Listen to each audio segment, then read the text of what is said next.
Christophe, bonjour. Bonjour. Alors, qui es-tu, d'où viens-tu, que fais-tu? Alors, je viens donc de la Haute-Savoie. Ah, voisin.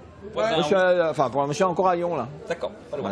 Voilà. Donc je suis en Haute-Savoie sur la circonscription de Saint-Gervais, Pays du Mont-Blanc. Oh, bah, c'est un voisin à toi aussi. Légal. Avec le en face, c'est ça?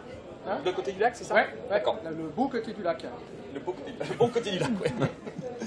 Et donc, en fait, j'occupe trois fonctions au sein de la circonscription. La première, donc, je suis enseignant référent aux usages du numérique, donc à mi-temps. J'interviens à l'ESP de Bonneville. Un SP à Bonneville. Ah, il y a un bel SP à Bonneville, on essaye de le garder parce qu'il est super beau, il est bien placé, en plein milieu de l'Haute-Savoie. Ah, moi, je savais pas que... Conditions idéales pour étudier, voilà. Bah, j'imagine. Super.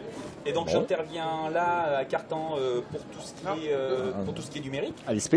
Pour l'ASP, voilà. Et mon troisième poste là à la rentrée, c'est de m'occuper de la formation d'accompagner les enseignants de CP dans l'enseignement des mathématiques en tant que maître formateur PEMF-Math en fait. Voilà. D'accord. Et qu'est-ce que tu viens faire à Ludovia? Alors à Ludovia, j'ai été sollicité en fait pour présenter Math en vie, qui est un projet qu'on porte dans la circonscription avec ma collègue Carole Corté. D'accord. T'as pas fait un Explore Camp ce matin? Si. Et j'y étais? Oui. Et j'ai adoré. Il y avait du monde. Je fais rarement des compliments. Hein. Merci, non, mais là, je suis toujours en train de râler, j'ai adoré. Donc j'étais très content qu'il y ait pas mal de monde. Ah oui, et t'étais bon en plus. Voilà. Et concrètement, c'est... oui, il faut en parler du projet. Ouais. Alors concrètement, c'est utiliser l'environnement des élèves avec un support photographique et puis donc imaginer des situations mathématiques grâce à ces photographies et notamment en fait faire des activités autour de la résolution de problèmes. Donc on fait construire en fait aux élèves des énoncés de problèmes qu'ils partagent dans la classe et même en dehors de la classe. Voilà. Et c'est pour des élèves de quel niveau, quel degré, quel âge? Alors nous on a conçu les activités pour des élèves en fait ça va de la maternelle au CM2. Les activités peuvent être déclinées en fait sur tous les cycles. Et c'est les élèves qui prennent les photos, hein, c'est ça? Voilà, l'idée c'est vraiment de partir de leur environnement à eux, donc c'est vraiment organiser des sorties mathématiques, d'aller piocher dans notre environnement tout ce qui est forme, tout ce qui est propriété géométrique, tout ce qui est nombre, et puis de créer en fait des consignes, des énoncés mathématiques, des problèmes qu'on résout en classe. Je te bouscule. Oui. C'est pas un peu pour faire un pied de nez à un ancien ministre de l'Éducation qui disait que les mathématiques, ça ne sert à rien dans la vie de tous les jours? Alors, j'ai entendu ça.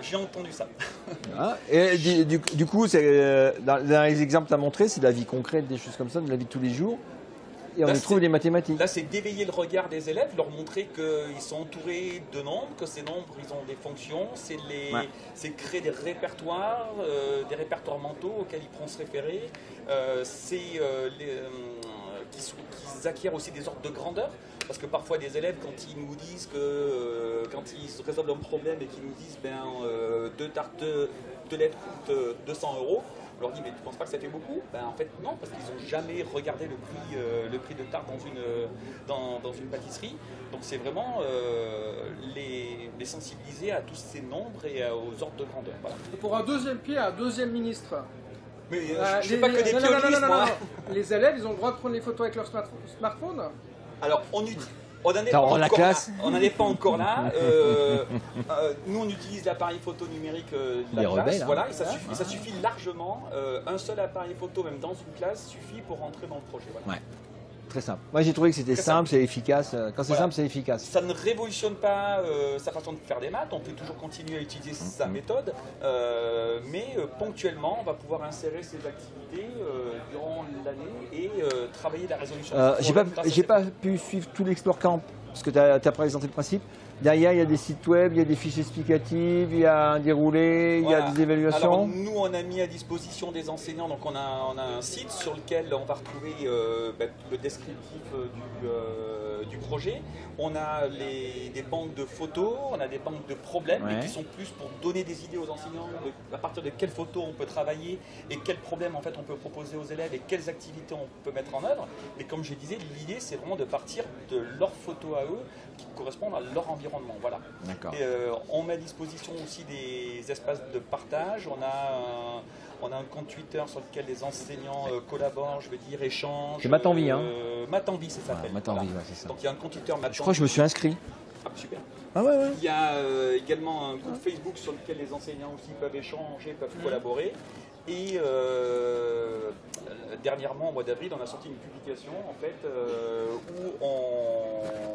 où on a décliné en fait, les grandes familles d'activités en séance prête à l'emploi de la petite section au CM2 pour donner des pistes aux enseignants pour mettre en œuvre le dispositif dans sa classe.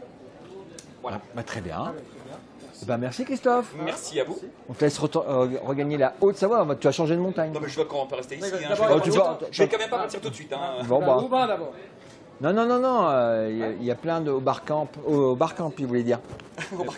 Ils sont là les Barcamp. Parce que tu as fait l'Explore Camp, mais c'est plein là aussi. Il y a plein de choses à voir. Là je suis pas encore allé, donc je peux le temps de tout explorer. C'est grand, hein? Ouais, je sais. Ouais. C'est la première fois. Première fois, ouais. Donc je découvre petit à petit, donc. Ah ouais. Mais je pense que c'est pas possible de tout voir, donc je préfère me concentrer sur certaines Oui, choses. Et puis, c'est une bonne stratégie pour commencer. Voilà. Et les impressions pour cette première édition? Super impression, plein d'énergie, plein d'idées. Voilà, on rencontre des gens qui sont hyper motivés, donc ça fait du bien, ça rebooste pour la rentrée. On est sur le tremplin pour la rentrée. Le Moi, tremplin. je t'invite à déposer un projet d'atelier pour Ludovia Suisse au mois d'avril prochain. Je pense que ce qui est prévu par rapport au match. Ah oui, parce qu'il organise Ludovia. pourrait très bien être intéressant par rapport à des enseignants primaires et secondaires. Je viens volontiers, même direct en bateau, c'est plus court. Et puis je veux bien venir, il n'y a pas de souci. Si on m'invite, je veux bien. Bon, c'est noté. Merci, à la prochaine.